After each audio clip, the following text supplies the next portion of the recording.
कृष्ण स्यासीत सखा कश्चित, कृष्ण के कोई सखा थे। अब देखिए श्रीमद् भागवत महापुराण में नाम नहीं लिखा है कौन थे। अन्य ग्रंथों में और पुराणों में इनका नाम सुदामा प्राप्त होता है, लेकिन जिन्होंने भागवत की हिंदी टीका की है वो तो नीचे यहाँ पर भागवत में गीता प्रेस वालों ने तो श्रीदामा लिख दिया है, लेकिन सर्वाधिक ग्रंथों में और जो प्रमाणित रूप से नाम प्राप्त होता है वह नाम है सुदामा।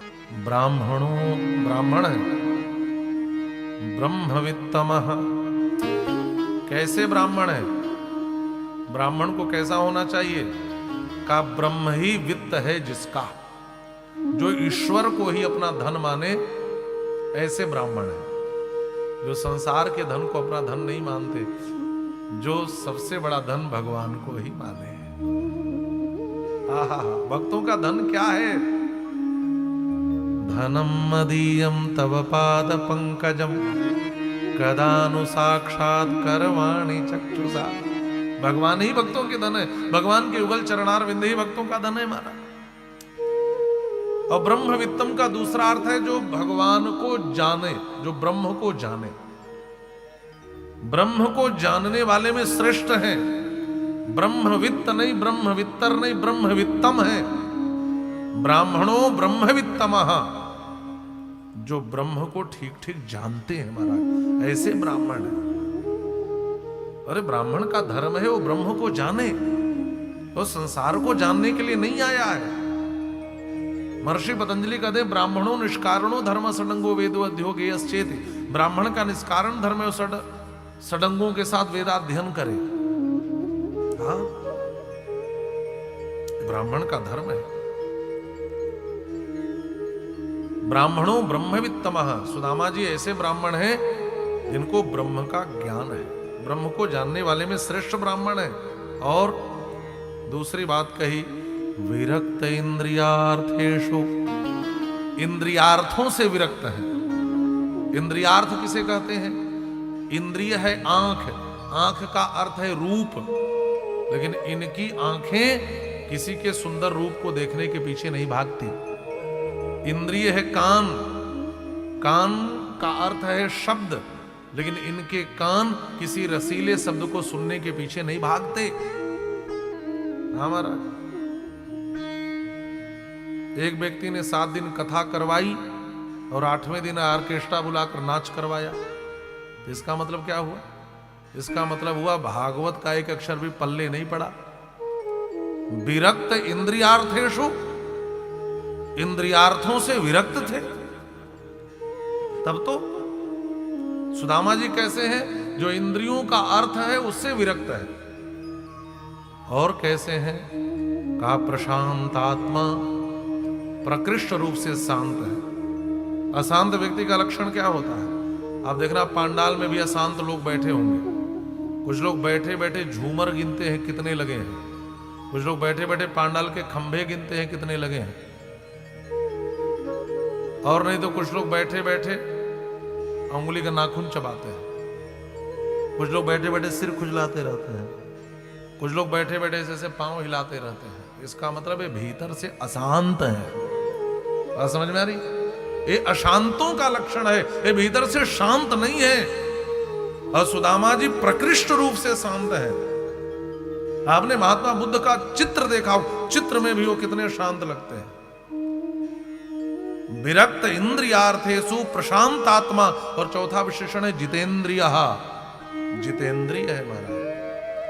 ये 4 विशेषण है, और यह चारों विशेषण सुदामा जी की श्रेष्ठता का प्रतिपादन करने के लिए।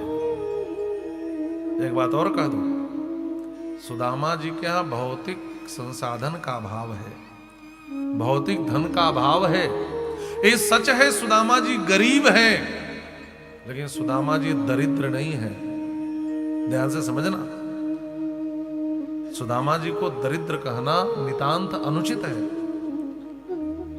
शास्त्र में दरिद्र असंतुष्ट को कहा जाता है। असंतुष्टो दरिद्रः।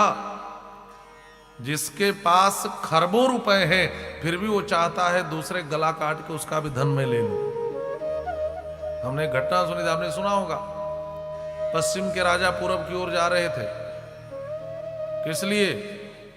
का पूरब वाले राजा को मारकर उसका भी धन अपने राज्य में मिला ले।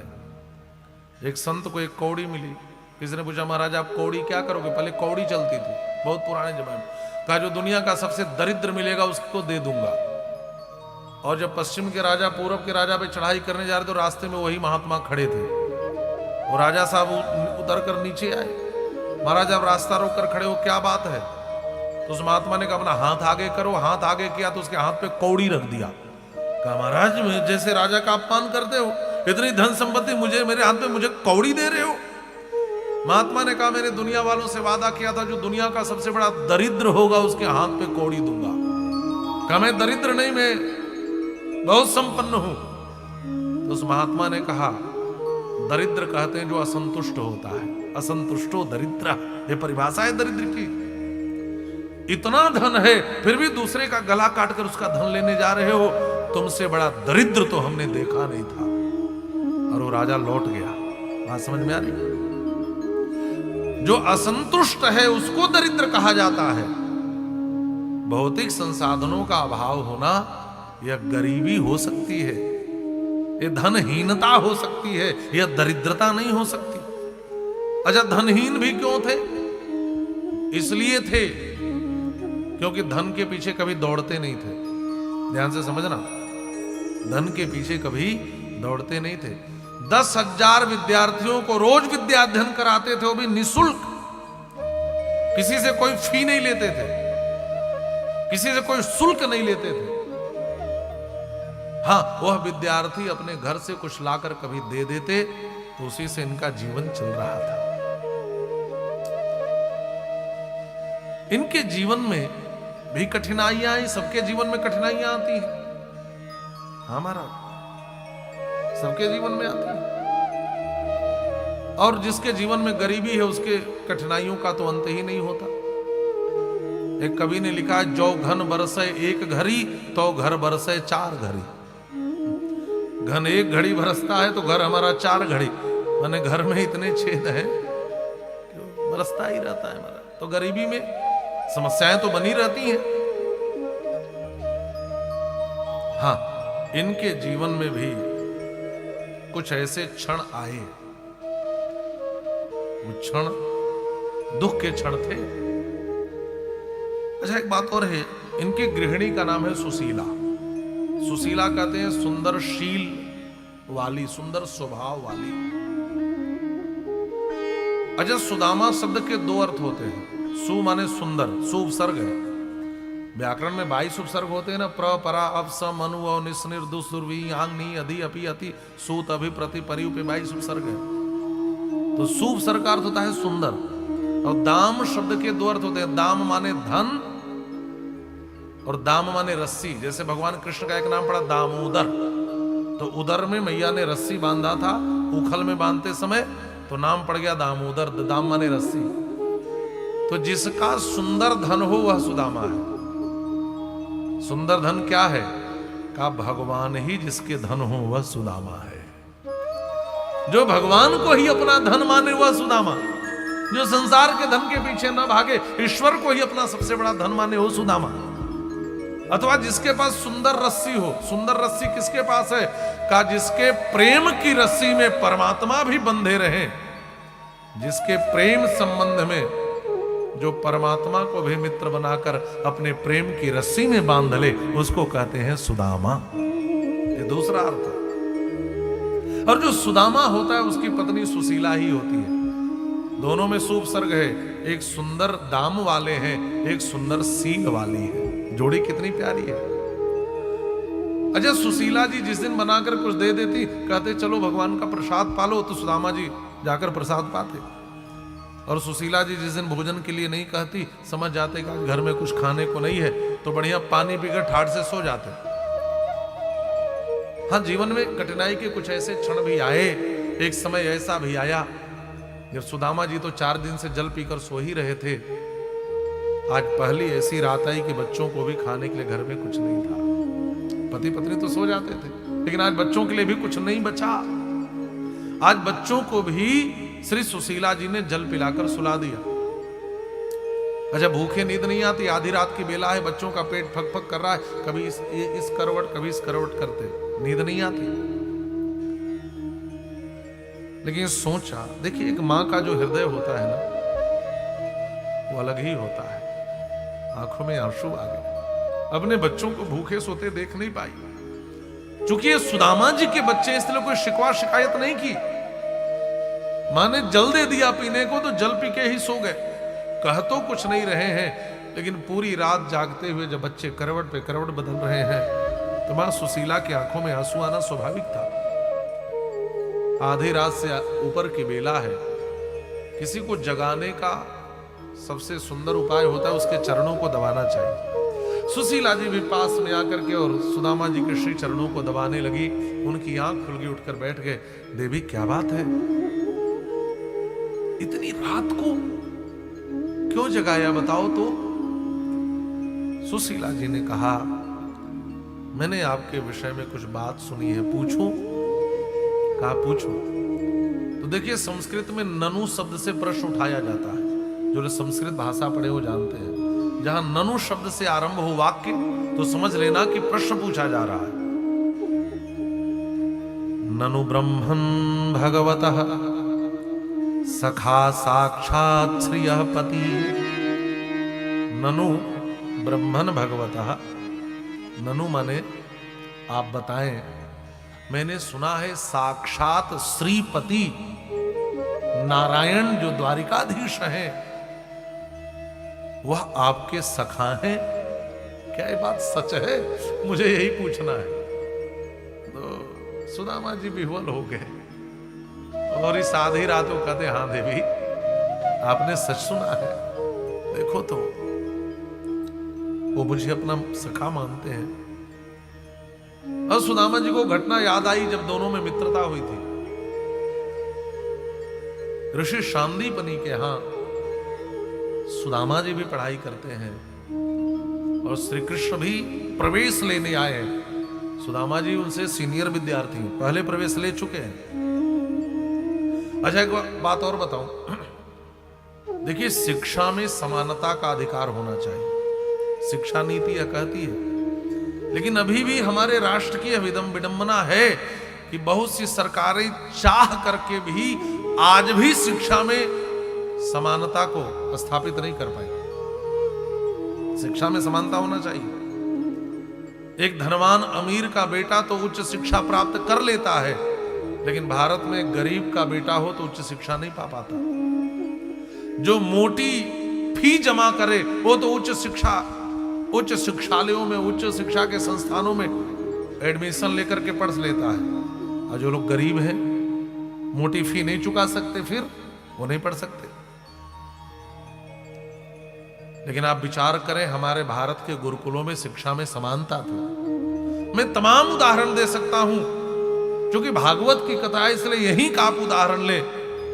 एक राजा के पुत्र, वसुदेव जैसे राजा के पुत्र श्री कृष्ण भी उसी गुरुकुल में पढ़ते हैं जहां गरीब ब्राह्मण का बेटा सुदामा भी पढ़ाई करता है। एक राजा का बेटा जिस गुरुकुल में पढ़ता है, एक गरीब ब्राह्मण का बेटा भी उसी गुरुकुल में पढ़ सकता है। यदि शिक्षा में समानता नहीं होती तो राजा का पुत्र जिस गुरुकुल में शिक्षा लेता था, वहां गरीब ब्राह्मण के बेटे का प्रवेश नहीं हो सकता था। हो सकता था, लेकिन ये सारी कथाएं, ये सारी घटनाएं हमें बताती हैं कि हमारे यहां, हमारे धर्म में, हमारे देश में प्राचीन काल में जब गुरुकुल की शिक्षा पद्धति थी तो शिक्षा में समानता का अधिकार हुआ करता था। श्री सुदामा जी की आंखों के सामने वह दृश्य तैर गया जब दोनों में मित्रता हुई थी। सुदामा जी के पांव में एक कांटा चुभा था और यह ब्राह्मण का बालक जोर जोर से रो रहा था, लेकिन गुरुकुल का कोई विद्यार्थी पास में आकर के इस ब्राह्मण को पीड़ा मुक्त नहीं कर रहा था। उसी समय भगवान श्याम सुंदर श्री कृष्णचंद्र अपने भैया श्री बलराम जी के साथ प्रवेश लेने के लिए रथ पर बैठ करके ऋषि शांदीपनि के आश्रम में उज्जैनी पधारे थे। उन्होंने मैदान में एक ब्राह्मण बालक को एक कांटे की पीड़ा से बिलबिलाते देखा तो चलती रथ से कूद गए। महाराज, एक करुणाकर है श्री कृष्ण, दौड़ करके आए सुदामा जी के चरण को ऊपर उठाया, तलवे में मुंह लगाया और अपने दांत से तलवे के कांटे को निकाल दिया। सुदामा जी की आंखों में आंसू आ गए और सुदामा जी लिपट गए श्री कृष्ण से, और श्री कृष्ण ने मित्र संबोधन किया और सुदामा भी गदगद होकर मित्र कहते हैं। यहीं से दोनों में मित्रता का आरंभ हुआ। आज जब पूछा सुशीला जी ने, ननु ब्रह्मन भगवतः सखा साक्षात श्रीपति, क्या यह सच है साक्षात श्रीपति द्वारिकाधीश भगवान श्रीमन नारायण आपके सखा हैं?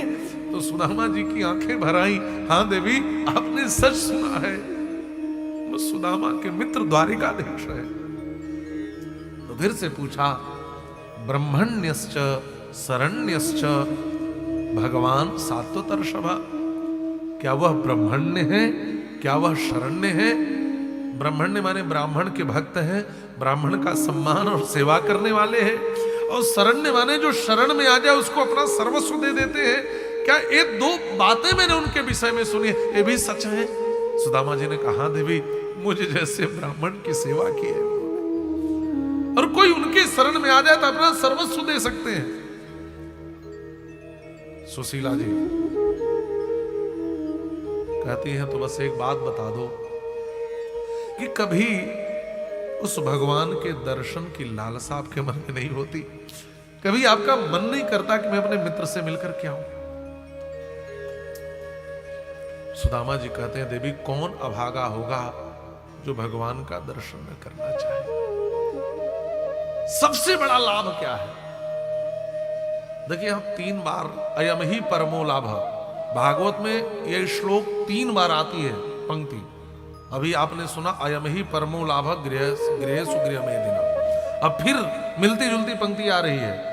सुदामा जी कह रहे हैं, अयम ही परमो लाभ उत्तम श्लोक दर्शन। भगवान कहते हैं सबसे परम लाभ जीवन का यह है कि वह गृहस्थ हो जाए, उसके जीवन में एक अच्छी पत्नी मिले लक्ष्मी की तरह। लेकिन उससे भी बड़ा लाभ क्या है? का उससे भी बड़ा लाभ है भगवान का दर्शन पा लेना। सुंदर लक्ष्मी की तरह पत्नी पाने से भी बड़ा लाभ क्या है? अयम ही परमो लाभ उत्तम श्लोक दर्शनम। देवी जीवन का यह सबसे बड़ा लाभ है कि वह उत्तम श्लोक का, उत्तम श्लोक भगवान को कहते हैं, उत्तमैः भगवत भक्तैः श्लोक्यते गीयते तो उत्तम श्लोकः। भगवत भक्तों के द्वारा जिसके चरित्र का गान किया जाता है उसको उत्तम श्लोक कहते हैं, अथवा जिसका उत्तम चरित्र गाने के योग्य होता है उसको उत्तम श्लोक कहते हैं। तो भगवान का ही एक नाम है उत्तम श्लोक। अयम ही परमो लाभः उत्तम श्लोक दर्शनम। यह जीवन का सबसे बड़ा लाभ है कि उत्तम श्लोक माने भगवान का दर्शन हो जाए। कुछ लोग यह कहते हैं कि रोज कहती थी द्वारिका जाओ द्वारिका जाओ द्वारिका जाओ, और श्री सुदामा जी द्वारिका नहीं जाते थे। भागवत की कथा इस बात का समर्थन नहीं करती, ध्यान से सुनेंगे। और यदि आप ऐसा कहते हैं तो यह बात उचित नहीं है, क्योंकि दुनिया का कोई भी भक्त कभी भगवान के दर्शन के लिए मना कर ही नहीं सकता है, कर ही नहीं सकता। सुदामा जी के भगवत भक्त होने पर प्रश्न चिन्ह उठ जाएगा यदि यह कह दिया जाए कि रोज कहती थी सुशीला जाओ जाओ और नहीं जाते थे, जबकि भागवत के सुदामा जी भागवत में करे अयम ही परमो लाभ उत्तम श्लोक दर्शनम।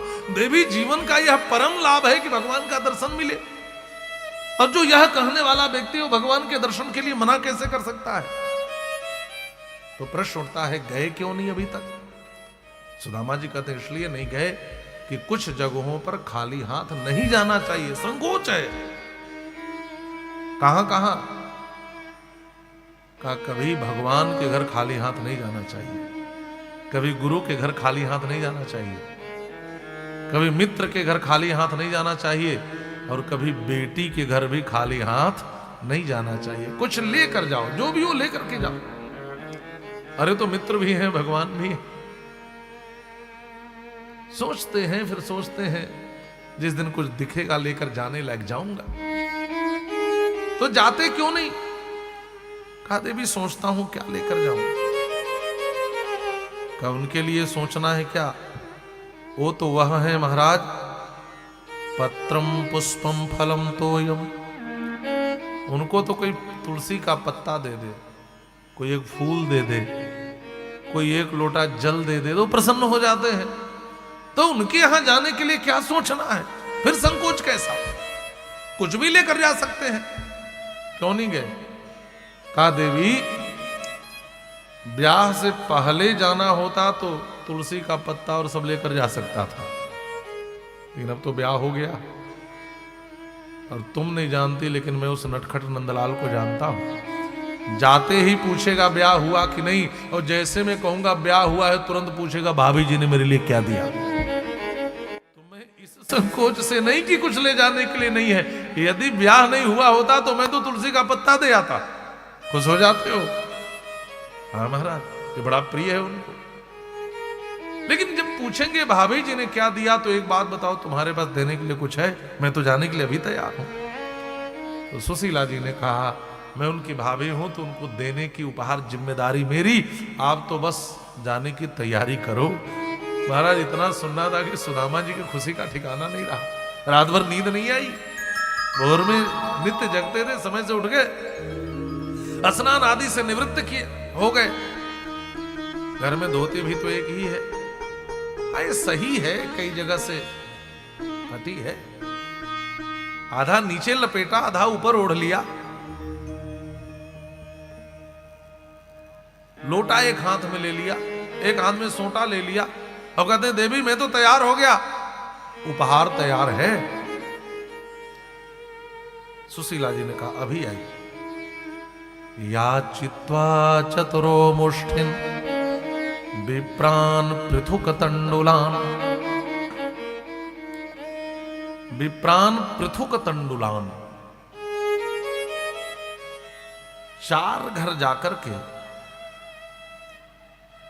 और 4 घरों से एक एक मुट्ठी पृथुक तंडुलान माने चिवरा, आप समझ ले, चिवरा चूड़ा, चिवरा मांगा। पृथुक तंडुल का तात्पर्य यही है, चिपटा चावल माने वही चिवरा, पोहा जो भी आप कहते हैं। याचित्वा चतुरो मुष्ठिन विप्रान पृथुक तंडुलान। पृथुक तंडुल 4 ब्राह्मणों के घर से मांगा। अच्छा, आसपास रहने वाले भी तो ब्राह्मण ही है, ब्राह्मणों की बस्ती में सेठ मारवाड़ी कम ही होते हैं माना, ब्राह्मणों की ही बस्ती तो ब्राह्मण ही थे। और ऐसा भी नहीं कि ब्राह्मण बड़े संपन्न थे जो पड़ोसी थे। तो 4 घर से एक एक मुट्ठी मांगा। चाहते तो एक घर से भी मांगते तो 4 मुट्ठी दे देते, इतने संपन्न तो थे ही, लेकिन 4 घर से इसलिए मांगा कि चारों के यहां अलग अलग प्रकार के धान का बना हुआ पृथुक तंडुल होगा, एक प्रकार का तो होगा नहीं। और ये 4 प्रकार के तंडुल को देखकर भगवान समझ जाएंगे कि मेरे मित्र के घर खाने के लिए कुछ भी नहीं है। याचना करके लाई गई चीजें हैं। तो मानो यह 4 मुट्ठी तंडुल नहीं, यह सुशीला के द्वारा लिखी गई श्याम सुंदर को एक चिट्ठी ही है। अच्छा, लेकर के तो आगे तंडुल, लेकिन दे किसमें? कितनी गरीबी है, आज की तरह कोई झोला बैग थोड़ी था। आहा,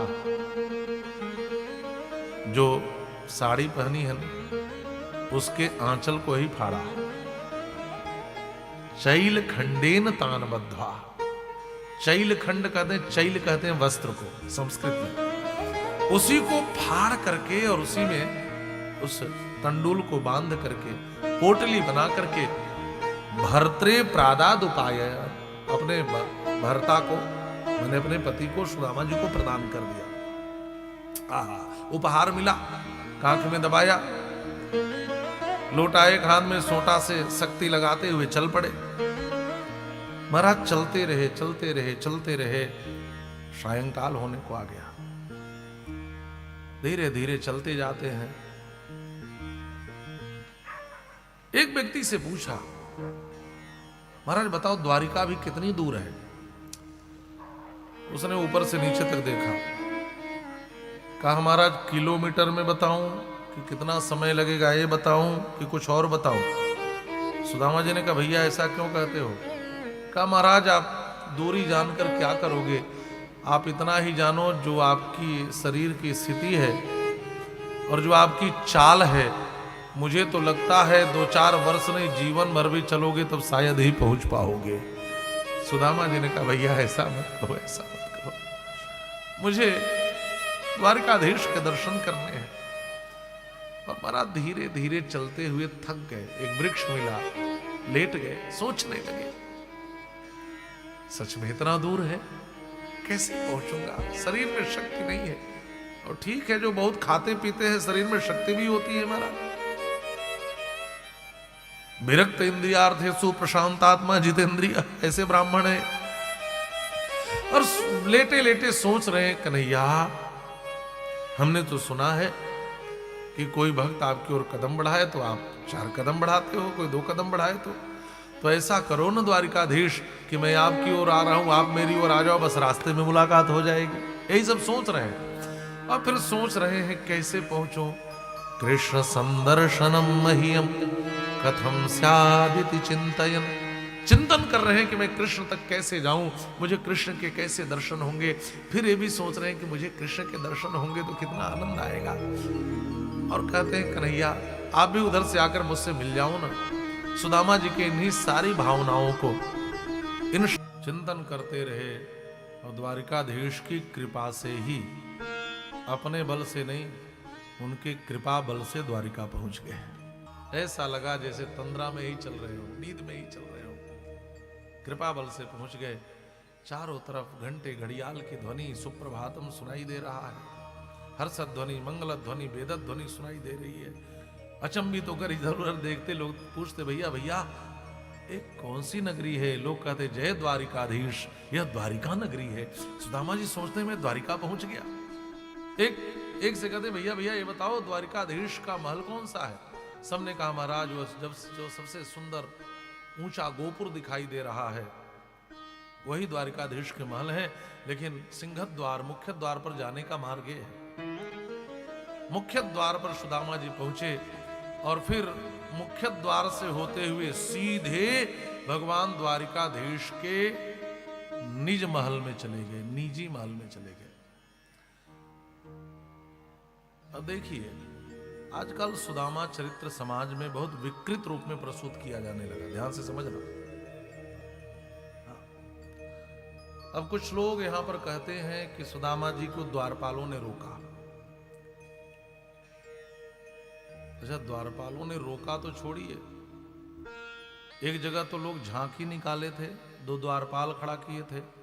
एक बच्चे को सुदामा पात्रों का कितना बड़ा आवेदन करता हूं, हर बार निवेदन करता हूं कि श्रीमद् भागवत महापुराण के व्यासपीठ पर बैठकर जो कथा कही जाए वह श्रीमद् भागवत के अनुसार ही होनी चाहिए। आप यहां पर कविता गीतों के माध्यम से कथा कहने के लिए नहीं बैठाए गए। बिरहा में सुनी गई कहानियों को व्यासपीठ पर बैठकर सुनाने के लिए नहीं बैठे। एक जगह हम लोग बलिया में कथा कर रहे थे तो वहां मंच पर एक और वक्ता आए थे। उन्होंने कहा कि जो भरत जी खड़ाऊ लेकर गए थे वो ताड़का की हड्डी से बना था और पूज्य स्वामी जी का यज्ञ था। तो अब वहां के एक आचार्य जी थे, बड़े विद्वान थे, यज्ञाचार्य जी।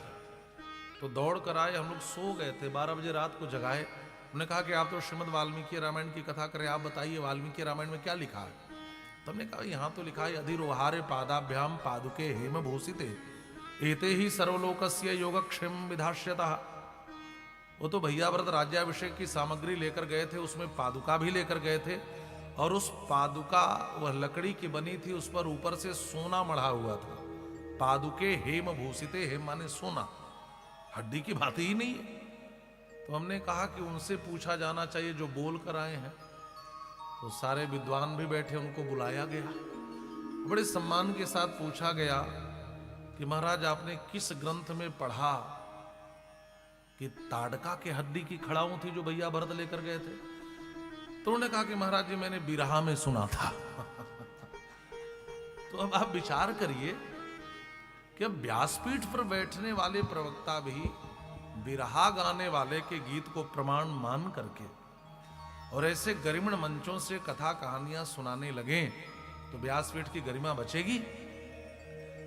आजकल सुदामा चरित्र भी कुछ लोगों के द्वारा लिखे गए खंडकाव्य, गीतों, जनश्रुतियों और समाज में दंत कथाओं के आधार पर कहा जाने लगा। श्रीमद् भागवत महापुराण में जो मूल सुदामा चरित्र वर्णित है वो कहीं खो सा गया। और जब विकृत रूप से हम प्रस्तुत करने लगे तो सुदामा जैसे ब्राह्मण की जिस श्रेष्ठता का प्रतिपादन समाज में होना चाहिए था वो प्रतिपादन नहीं हुआ। लोग तो यहीं से सुदामा चरित्र आरंभ करते हैं। एक सुदामा नाम का दरिद्र ब्राह्मण था, यहीं से कथा शुरू करते हैं हमारा। इससे बढ़कर के वक्ता की वाक दरिद्रता क्या हो सकती है? ये वक्ता की वाक दरिद्रता है, सुदामा जी दरिद्र नहीं थे। दूसरी बात, भागवत में यह कहीं नहीं लिखा है कि भगवान के द्वार पर द्वारपालों ने रोका। ऐसा कहना कि भगवान के द्वारपालों ने सुदामा जी को रोका, यह भगवान का किया जाने वाला बहुत बड़ा अपराध है। एक बार दो द्वारपालों ने गलती की 4 संतों को रोकने की, और आपने कथा सुनी, जय और विजय ने सनक सनंदन सनत कुमार और सनातन को रोका और परिणाम यह हुआ कि 3 जन्मों तक उनको राक्षस बनना पड़ा। एक बार एक द्वारपाल ने गलती की, इतना बड़ा दंड मिला। भगवान के द्वार पर तो सुदामा जैसे ब्राह्मण सम्मानित होते हैं, अपमानित नहीं होते।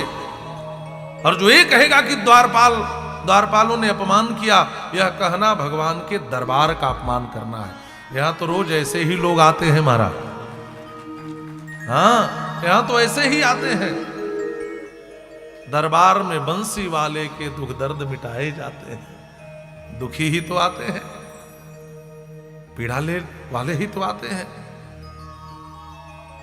राम जी राजा बनकर के यह नहीं कहे कोई राजा मेरा मित्र है, केवट मीत कहे सुख मानत, बानर बंधु बड़ाई, जानत प्रीति रीति रघुराई। हमारे ठाकुर जी का दरबार, चाहे श्री राघव का दरबार हो, चाहे श्री माधव का दरबार हो, यहां तो हर किसी का सम्मान होता है। द्वारपालों, भगवान के द्वार पे ऐसे द्वारपाल नहीं रखे जाते जो ऐसे ब्राह्मण को रोक सके महाराज। और आजकल लोग गाते हैं, अरे द्वारपालों कन्हैया से कह दो दर पे सुदामा गरीब आ गया।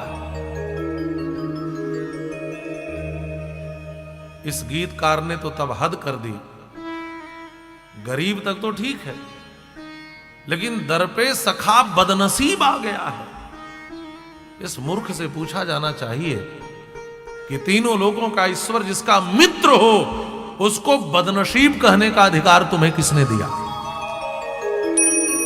बदनसीब माने दुर्भाग्यशाली।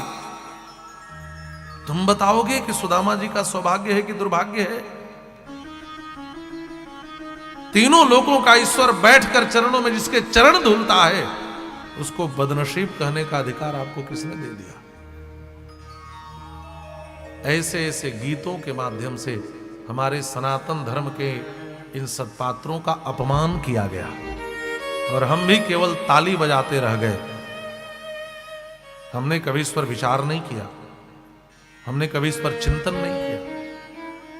यहां भागवत में लिखा है, तम विलोक्याच्युतो दूरात प्रिया पर्यंक मासितः। कहीं सुदामा जी को कोई रोक टोक नहीं किया गया, सीधे प्रिया पर्यंक मासितः। जो लोग थोड़ा भी संस्कृत जानते हो जानते हैं, प्रिया पर्यंक माने होता है पलंग, और अपनी प्रिया के साथ जिस पलंग पर भगवान रहते हो निजी कक्ष होता है, और वहां तक सुदामा जी चले गए, कोई रोकने वाला नहीं है। यह ब्राह्मण का सम्मान है महाराज। द्वार तो छोड़ो, पूरे महल में कोई रोक टोक नहीं है, सीधे चले गए। प्रिया पर्यंक मासितः लिखा है।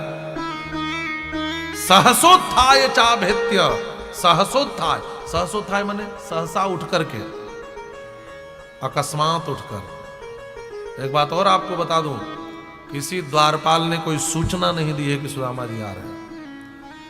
सहसोत्थाय शब्द भागवत का इस बात का प्रमाण है कि कोई पूर्व सूचना नहीं मिली है। यदि पूर्व सूचना मिली होती तो भागवतकार सहसोत्थाय शब्द का प्रयोग नहीं करते।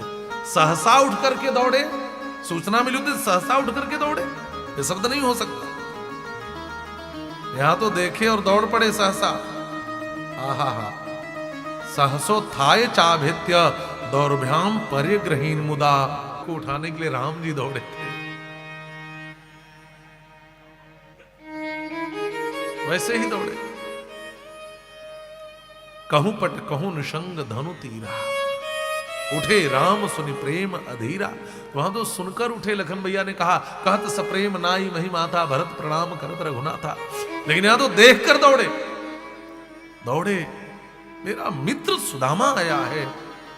आहा, जब दौड़ कर आते सुदामा जी ने देखा, कहा कन्हैया बिल्कुल नहीं बदला है, यह मित्रता है महाराज। दौड़ कर क्या है, सुदामा जी को हृदय से लगा लिया। सुदामा जी हृदय से लगा लिए। दोनों की आंखों में आंसू आ गए और दोनों को कितना आनंद आया आप इस शब्द से समझ लेंगे। यहां सख्यु प्रियस्य विप्रर्षे अंग संगाति निर्वृता, भगवान सुखदेव कर रहे हैं, भागवतकार लिख रहे हैं अंग संगाति निर्वृता। अंग संग से सारे दुख की निवृत्ति होगी। दुख कौन सा था? विरह जन्य। एक मित्र जब दूसरे से रहते हैं सोचते रहते हैं विरह कब मिटेगा, हम मिलेंगे कैसे। अंग संग की, अंग संग माने दोनों का हृदय मिला, दोनों लिपट गए एक दूसरे को। और जब अंग संग हुआ तो सारे विरह जन्य दुख की निवृत्ति हो गई और दोनों मित्र आनंद में डूब गए। ये भागवत के शब्द है। अंग संगात निर्वृता। सुदामा जी का हाथ पकड़ा, मित्र आओ। कहां बैठाया? उस पर्यंक पर जिस पर प्रिया के साथ बैठते थे। जो मित्र होता है ना, उसी को इतने निजी कक्ष में ले जाया भी जाता है। उस पर लाकर बैठा। यह मित्रता को देखें और समझें। महाराज कोई और किसी को वहां तक नहीं ले जा सकता जिस कमरे में अपनी पत्नी के साथ रहता है। यदि ले गया तो समझिए कितनी प्रगाढ़ मित्रता है। प्रिया पर्यंक वहां तक ले गए, बैठाया। और कहां बैठे?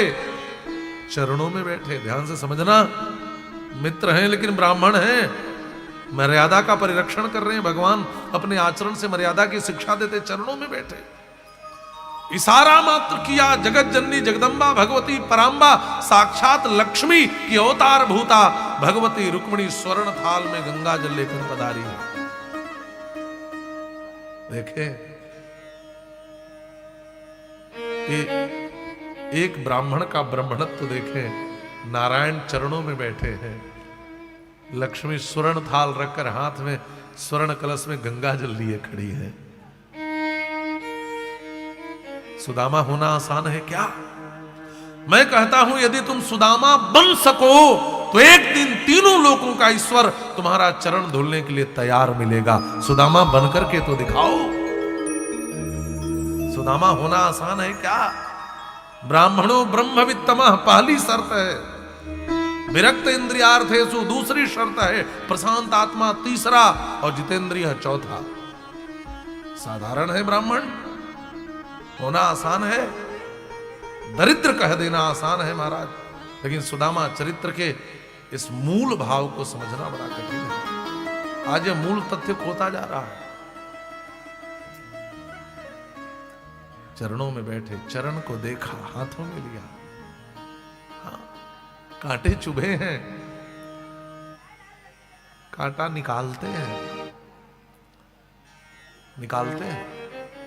फटी विवाहियां भी देखते हैं। चरणों को हाथ में लिया, देखे तो देखते रह गए, कांटा निकाला। लेकिन इस तपस्वी ब्राह्मण के मुंह से उफ तक नहीं निकला। कन्हैया कांटा निकालते हैं, सुदामा जी को देखते हैं, सुदामा जी मुस्कुरा देते हैं। ब्राह्मण तपस्वी होता है, सहनशील होता है। तितिक्षवाः, तितिक्षा माने होता है सहनशीलता। इतनी सहनशीलता और किसी में नहीं हो सकती महाराज। इतनी सहनशीलता, जो भूख सहले, जो दुख सहले, जो पीड़ा सह ले उसके बाद वे मुख से मुस्कुराता रहे, ये तो कोई ब्राह्मण ही हो सकता है और कोई नहीं हो सकता। मुस्कुराते हैं, कन्हैया की आंखों में आंसू आ गए, रो पड़े। एक ब्राह्मण का धैर्य देखकर, एक ब्राह्मण का संतोष देखकर, एक ब्राह्मण का तप देखकर, एक ब्राह्मण की सहनशीलता की क्षमता देख करके और अपने मित्र की स्थिति को देख करके, अपने मित्र की श्रेष्ठता को देख करके, प्रीतो व्यमुंचनत बिंदुन नेत्राभ्याम पुष्करेक्षणः, नेत्राभ्याम पुष्करेक्षणः। भागवतकार कहते हैं आंखों से आंसुओं की धारा बह पड़ी, जल गिरने लगे और पानी और परात तो धरा रह गया। आंख के आंसुओं से ही सुदामा जी के चरणों को धुल, उस गंगा जल से सुदामा के चरण को नहीं धुला जो गंगा जी भगवान खालित जल ही तो गंगा जल है। भगवान कहते हैं मैं अपने चरण प्रक्षालित जल से सुदामा के चरण को नहीं धुलूंगा, सुदामा के चरण को धुलने के लिए मैं अपनी आंखों से एक नई गंगा प्रकट कर दूंगा महाराज। और मानो नई गंगा प्रकट करके सुदामा के चरणों को, ये सुदामा की श्रेष्ठता है महाराज। परमात्मा बैठकर जिसके चरण धुल रहे हैं, एक ब्राह्मण का जीवन है। समय अब समर्थन नहीं करता कि मैं और विस्तार दूं इस प्रसंग को, लेकिन जो मूल बातें हैं वो मैं आपकी दृष्टि में ले आता हूं। भगवान ने चरण धुले, जलपान कराया।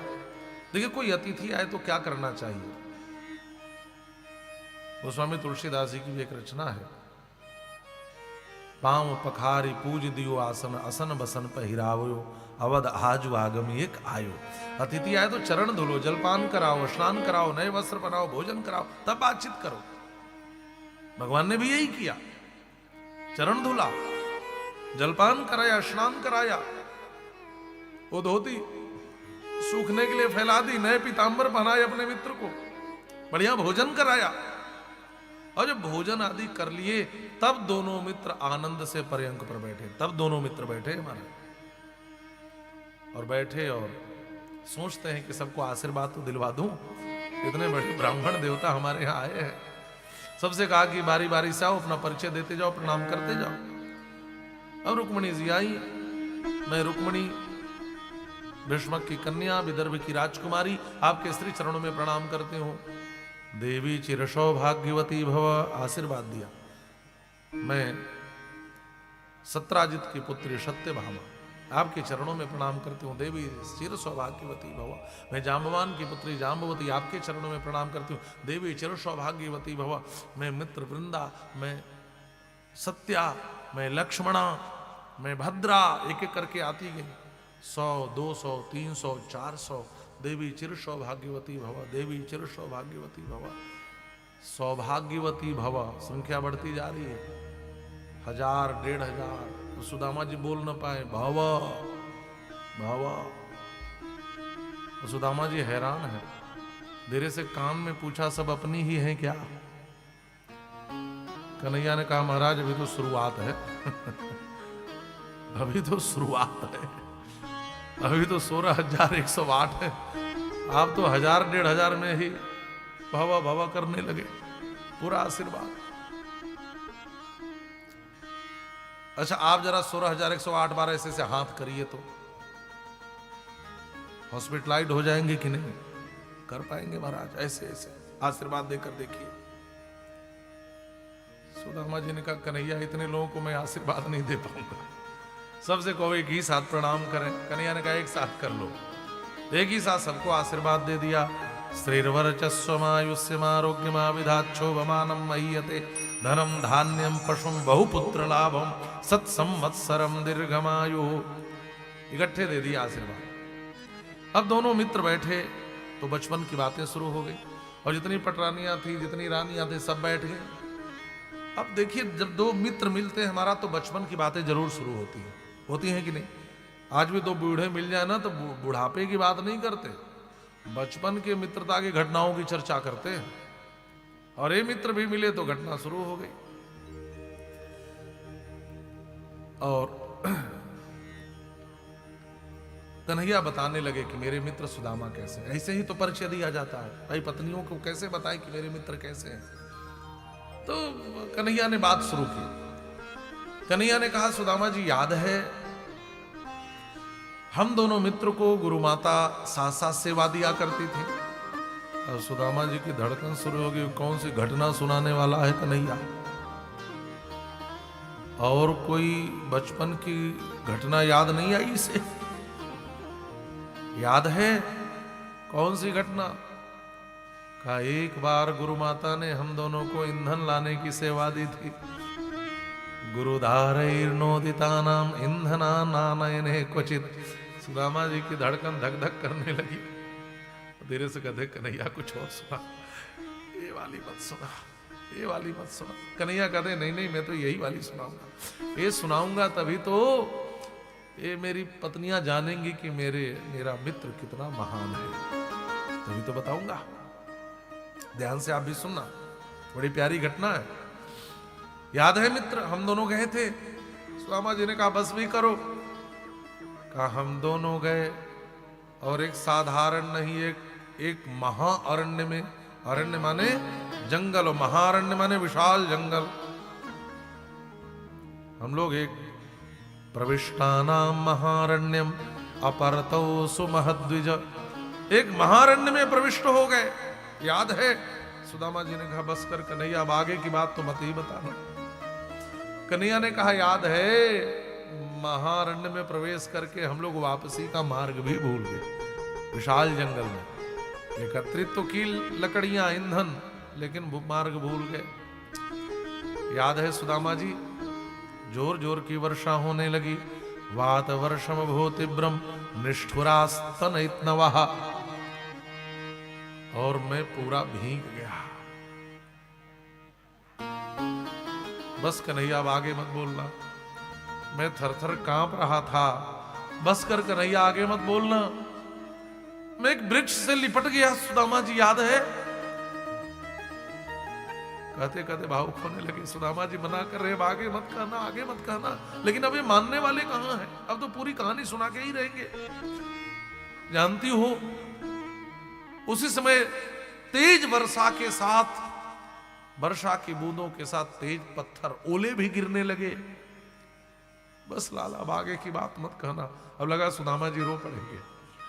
कन्हैया ने कहा, सुदामा जी याद है वर्षा के बूंदों के आघात से मुझे बहुत पीड़ा हो रही थी।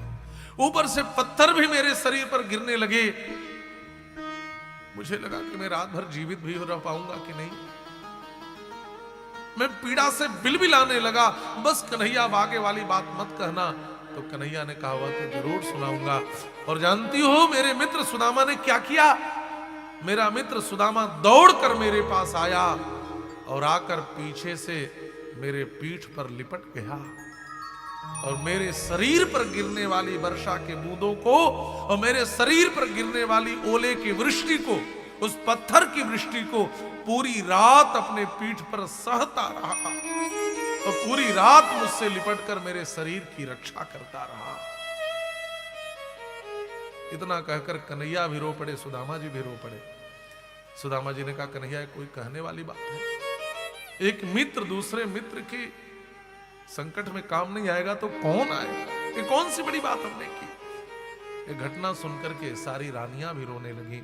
सुदामा जी ने कहा, रुला दिया ना सबको। लोग कहते हैं कि गुरु माता ने चना दिए थे और सुदामा जी ने उसको चुरा कर खा लिया। श्री कृष्ण के हिस्से का भी चुरा के खा लिया। इस बात का समर्थन भागवत की कथा नहीं करती, ध्यान से समझना। और सुदामा जी को चोर कहना, ये सुदामा जैसे ब्राह्मण का अपमान ही नहीं, सनातन धर्म के इन संत ग्रंथों का अपमान करना है। भागवत में कहीं नहीं लिखा है कि सुदामा जी ने कृष्ण के हिस्से का चना चुरा कर खाया, कहीं नहीं लिखा। बल्कि कृष्ण और सुदामा की मित्रता तो यह थी, इस सुदामा जैसे ब्राह्मण का श्रेष्ठ चरित्र जो भागवत का यह खो गया। सुदामा जैसे श्रेष्ठ मित्र ने पूरी रात जग करके कृष्ण के शरीर की रक्षा की, यह सहनशीलता उस समय कन्हैया ने देखी है। पूरी रात अपने पीठ के ऊपर वर्षा की बूंदों के आघात को और ओले की वृष्टि को सहते रहे। यह सुदामा जैसे ब्राह्मण की और कृष्ण की मित्रता है महाराज, ये मित्रता है जो समाज से आज खो सा गया। इस घटना को सुनकर सब रो पड़े। तो सुदामा जी ने कहा कन्हैया सबको रुला दिया ना, कोई अच्छी बात नहीं कर सकते थे। अच्छा, तो कन्हैया ने कहा तो चलो अब कुछ अच्छी अच्छी बातें करते हैं ताकि सबको अच्छा लगे। सुदामा जी ने कहा हाँ मित्र, ऐसा ही करो। अच्छा मित्र, तो अब एक अच्छी बात बताओ कि जब आपका समावर्तन संस्कार हुआ गुरुकुल में और उसके बाद जब आप घर गए तो आपने गृहस्थ आश्रम को स्वीकार किया कि नहीं? आपने विवाह किया कि नहीं? और विवाह किया तो मेरी भाभी जी आपके अनुकूल मिली हैं कि नहीं? अपि ब्रह्मन् गुरुकुलात् भवता लब्ध दक्षिणा समावृत्तेन धर्मज्ञ भार्योढ़ा सदृशी नवा। भार्योढ़ा सदृशी नवा माने आपकी पत्नी आपके अनुकूल मिली कि नहीं? ये सुनकर सुदामा जी की आंखों में आंसू आ गए। कहते हैं कन्हैया विवाह किया ना, तुम्हारी भाभी का नाम है सुशीला और पूछ रहे हो अनुकूला है कि नहीं, तो इसी बात से समझ लो कि कितनी अनुकूला है। आज यह सुदामा यदि आपका दर्शन कर रहा है कन्हैया, ये तुम्हारी भाभी की ही देन है जिसने मुझे तुम्हारा दर्शन करा दिया। और इससे बढ़कर के किसी व्यक्ति को श्रेष्ठ पत्नी कैसे मिल सकती है जो अपने पति को भगवान का दर्शन करा दे? इससे श्रेष्ठ कोई पत्नी हो सकती है क्या? इससे अच्छी पत्नी कोई हो ही नहीं सकती है। आज ये सुदामा तुम्हारे पास बैठकर तुम्हारा दर्शन कर रहा है, तो तुम्हारी भाभी की देन है कि नहीं? अच्छा मेरी भाभी इतनी अच्छी है? कहा हाँ, तब तो मेरी भाभी ने मेरे लिए कुछ उपहार जरूर दिया होगा। अब यह बात सुनकर सुदामा जी की धड़कन फिर बढ़ गई। दिया तो है, लेकिन बड़े बड़े राजाओं की बेटियों से इनका विवाह हुआ है। अभी मैं 4 मुट्ठी चूड़ा दूंगा, कहीं इनके मन में यह ना आ जाए कि मित्र क्या उपहार लेकर आया। तो कहीं हैं तो पत्नियां ही, कभी विनोद में भी यह ना कह दें कि मुझे पता है तुम्हारा मित्र क्या लेकर आया था। तो अपने मित्र को कभी कोई मजाक में भी उपहास न उड़ा सके मेरे कन्हैया का, इसलिए थोड़ा संकोच करते हैं निकालने में, और कोई बात नहीं। और झूठ बोल नहीं सकते, झूठ कभी बोलते नहीं है। तो पूछा कि बताओ मेरी भाभी जी ने मेरे लिए क्या उपहार दिया जब इतनी अच्छी हैं तो सुदामा जी ने कहा कन्हैया कोई और दूसरी बात करना। कहने नहीं, बताओ मेरी भाभी ने मेरे लिए क्या उपहार दिया। ये संकोच दूर करना चाहते हैं और बताना चाहते हैं कि मेरे सामने कोई संकोच मत करो, मेरे सामने कोई संकोच मत करो। भगवान को संकोच भी पसंद नहीं है, और भगवान तो जीव के संकोच को दूर करते हैं महाराज। हाँ, हमारे ठाकुर जी जीव के संकोच को दूर कर देते हैं, बिल्कुल सहज कर देते हैं उसको। तो सुदामा जी को भी सहज करना चाहते हैं। मेरी भाभी ने मेरे लिए क्या उपहार दिया? कन्हैया ने कहा अच्छा याद है कन्हैया, एक बार गुरु माता ने और कौन सी सेवा दी थी? कन्हैया ने कहा बात मत बदलो, पहले बताओ मेरी भाभी जी ने मेरे लिए क्या दिया। अच्छा कन्हैया याद है एक बार गुरु जी ने कौन सा प्रश्न पूछा था? कहा पहले बताओ मेरी भाभी जी ने मेरे लिए क्या दिया। अब सुदामा जी इधर उधर बात बदलना चाहते, लेकिन कन्हैया वही बताओ मेरी भाभी जी ने क्या। कन्हैया ने देखा एक कांख को बार बार बोलने के बाद दबाते हैं, इसका मतलब कुछ तो जरूर है जो दबा के रखे। तो कन्हैया संकोच को दूर करने के लिए धीरे से पूछे, सुदामा जी एक कांख के नीचे कुछ दबाए हो क्या?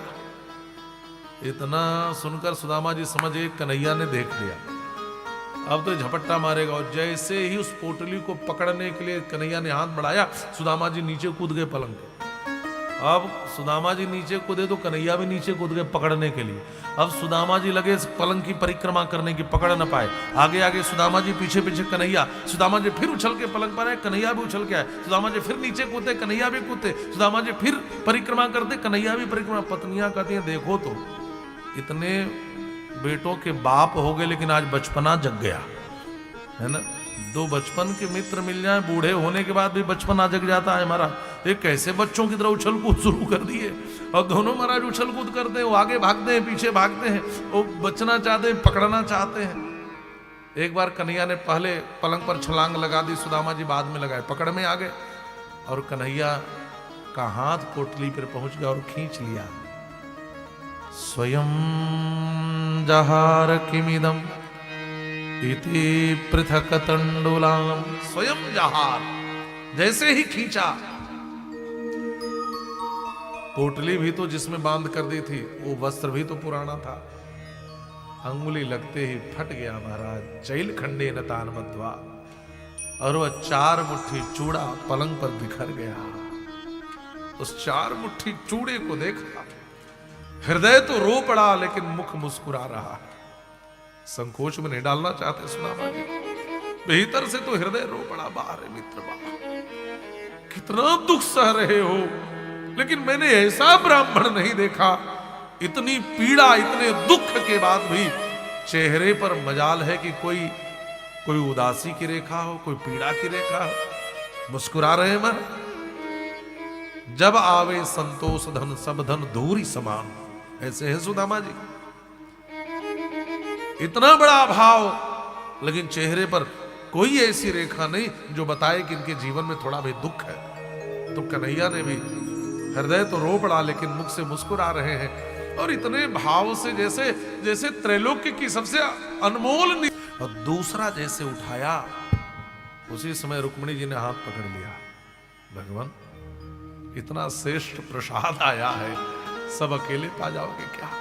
हमें भी हिस्सेदार बना लो, हमें भी प्रसाद चाहिए। भगवान ने कहा ले जाओ, सबको बांटना और थोड़ा बचा के भी रखना, और जब मेरी भोजन की थाल लगे ना, तो इसमें से एक दाना उठाकर मेरे भोजन की थाल में डाल देना, तो मेरा थाल भी एक भक्त का प्रसाद बन जाया करेगा। हाँ महाराज, भक्त भगवान का प्रसाद लेते हैं और भगवान भक्त का प्रसाद लेते हैं। अब यहां पर जो वर्तमान में व्यासपीठ से कथा सुनाई जाती है, उसमें यह कहा जाता है कि एक मुट्ठी भगवान कृष्ण ने खा करके एक लोक दे दिया, दूसरी मुट्ठी उठाकर दूसरा लोक दिया, और तीसरी उठाकर तीसरा भी देने जा रहे थे। तो रुक्मिणी जी ने हाथ पकड़ कर सब दे दोगे तो अपने कहां रहोगे? इस बात का समर्थन भागवत की कथा नहीं करती। ध्यान से समझेंगे, सुनेंगे। पहले तो भागवत में 3 मुट्ठी की बात ही नहीं आती, और यदि आप लोगों को संस्कृत का श्लोक समझ में आए तो गीता प्रेस की हिंदी लेकर पढ़ लेना। अब तो सब कुछ उपलब्ध है, PDF उपलब्ध है, गीता सेवा की अब तो ऐप आ गई है, सारी पुस्तकें उस पर उपलब्ध है। देखिए शब्दार्थ समझे। इति मुष्ठिम सकृत जगध्वा, सकृत माने होता है एक, बात समझ में आ गई? पहली मुट्ठी उठाई, इति मुष्ठिम सकृत जगध्वा, और द्वितीयम जगधुमा ददे, और दूसरी मुट्ठी उठाया ही था। अगला शब्द क्या है? तावत् श्रीर्जगृहे हस्तम तत्परा परमेष्ठिना। तीसरी मुट्ठी की बात आ कहां से गई? दूसरी मुट्ठी उठे तभी हाथ पकड़ लिया। पहली बात है कि भगवान की देने की अब पद्धति नहीं कि एक मुट्ठी में एक लोग, दूसरी मुट्ठी में 2 लोग। भगवान जिसको देना चाहिए एक मुट्ठी में सर्वस्व दे देंगे। शास्त्र को पढ़िए, सब दे देते हैं महाराज, देना चाहे तो। दूसरी बात, भगवान के पास 3 ही लोक हैं। अरे ध्रुव जी के लिए ध्रुवलोक बनाया, अरे हमारे अयोध्या का एक सीता जी का निंदक था, उसके लिए भी विशोक नाम का लोक बना दिया। लोक विशोक बनाई बसाए, सिंह निंदक अघोघ नशाए। वो चाहे तो सुदामा जी के लिए नया लोक बना दे महाराज। तो यह कहना भी शास्त्र की समझ न रखना है। दूसरी बात, लक्ष्मी जी ने हाथ पकड़ लिया कि मत दो, यह कहना महाराज केवल माता लक्ष्मी का अपमान ही नहीं है, सनातन धर्म के प्रति किया गया अपराध भी है। ध्यान से समझना। हमारे यहाँ के जो भक्त हैं, जो संत हैं, जो भगवत प्रेमी हैं, जो भागवत हैं, वो भगवान के आगे कम रोते हैं, मां के आगे ज्यादा रोते हैं। मां करुणामयी है। हाँ महाराज, मां करुणामयी। भगवान तो दंड भी देना चाहते हैं ना किसी को न्याय के अनुसार, तो मां करुणा करवाती हैं। जयंत पर करुणा करवाया मां सीता ने, चोंच मारा था। मैया ने कहा बताओ, बालक दुग्ध पान करते समय मां के दूध में दांत लगा दे तो मां गला घोंट देती है। मैं मां हूं, क्षमा करो इसको। पद्म पुराण में बात विस्तार से है, क्षमा करवाया हमारा। मिथिला में लोग एक कथा सुनाते हैं, एक व्यक्ति ठंडी से एक व्यक्ति सी सी सी कर रहा था, कांप रहा था। माता सीता ने कहा प्रभु इस पर कृपा करो, कहा है बड़ा पापी है, इसके जीवन में कोई अच्छाई नहीं है। माता सीता ने कहा प्रभु ये सीताराम कहना चाहता है, लेकिन ठंडी लग रही इसलिए केवल सीसी कह रहा है, इस पर कृपा करो। कोई ना कोई बहाना लेकर कृपा करवाती है। गोस्वामी जी की एक रचना है राग केदारा में, आपको पता होगा केदारा राग आधी रात का राग है। आधी रात को सारे कार्यों से निवृत्त होकर प्रभु जब आपके पास आते होंगे तो मां कबहू कयम्ब अवसर पाई, मेरियो सुधि आई भी कछु करुण कथा चलाई, कबहू कयम्ब अवसर पाई। उस आधी रात के समय कोई करुणा भरी कथा सुना देना, प्रभु की आंखों में आंसू आ जाए, हृदय में करुणा भरी हो, तो धीरे से कह देना कि एक दिनहीन तुलसीदास है, प्रभु इसको भी स्वीकार कर लो। किसके आगे रोते हैं? माता सीता के आगे रोते हैं। कबहू कयम्ब अवसर पाई। यह कहना कि भगवान देना चाह रहे थे तो मां लक्ष्मी ने, श्री जी ने, रुक्मिणी जी ने हाथ पकड़ लिया। यह कहना लक्ष्मी जी का अपमान करना है महाराज। जो नहीं जानते मां लक्ष्मी की करुणा वही ऐसा कह सकते हैं। भागवत की कथा भी इस बात का समर्थन नहीं करती है, ध्यान से समझेंगे।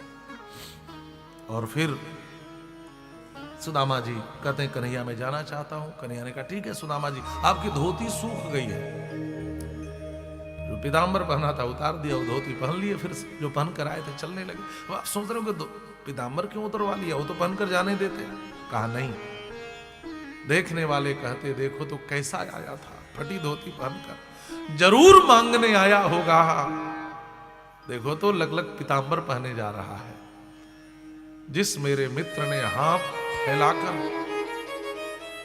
इंसान तो क्या कभी भगवान से भी नहीं मांगा है, ध्यान से समझना, कभी नहीं।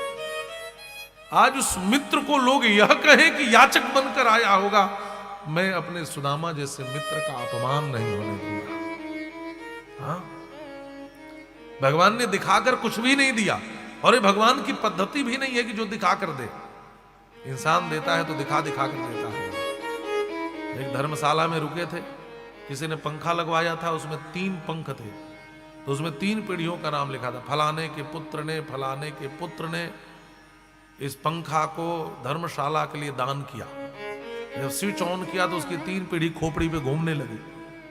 हमने कहा कि मुझे नींद नहीं आएगी, इस पंखे के नीचे बार बार ध्यान जाता है पढ़ना। हम देते हैं तो लहरा कर देते हैं, दिखा कर देते हैं। सुदामा जी चले और रास्ते में सोच रहे हैं ठाकुर जी कितने करुणाकर हैं। क्वाहम दरिद्र पापी यान। सुदामा जी अपने को कहते हैं मेरे जैसे पापी और दरिद्र को भी क्व कृष्ण श्री निकेतन, कहा श्री निकेतन श्री कृष्ण ने हृदय से लगाया, सम्मान किया। तो एक भक्त का दैन्य है जो अपने को अपने से पापी और दरिद्र कह रहा है। इसका मतलब यह नहीं कि आप भी सुदामा जी को दरिद्र और पापी कहें। सूरदास जी की रचना है मौसम कौन कुटिल कुटिल खल कामी, तो हम कह दें कि सूरदास कुटिल थे, खल थे, कामी थे। एक भक्त दैन्य में भगवान से प्रार्थना कर रहा है, इस दैन्य को समझना पड़ेगा। तुलसीदास जी कहते मैं हरि पतित पावन सुने, मैं पतित तुम पतित पावन दो मानक बने, तो हम कहेंगे कि तुलसीदास जी पतित थे। ये भक्त का दैन्य है। हमारे यहाँ स्वामी यामुनाचार्य जी हमारे याद क्षुद्रश्चल मदि रसोया प्रसव भू कृतघ्नो दुर्मानि स्मर परवशो वंचन परहा नृशंस पापिष्ठ कथम अमितो दुख जलदे रपारादो तीर्ण स्तव परिचर्यम चरणयो। मैं अमर्यादित हूं, मैं क्षुद्र हूं, मुझ में असूया नाम का दोष है। सब भक्त के दैन्य है। भगवान जानते थे कि धन दे दूंगा तो सुदामा का मन भजन में नहीं लगेगा। करुणा करके करुणा करने कुछ भी नहीं दिया, देखो तो। और जब वापस आए तो क्या देखा, सूरदास जी ने पद लिखा है जहां उनकी झोपड़ी थी वहां तो कंचन महल रातों रात में खड़े करवा दिए थे विश्वकर्मा से।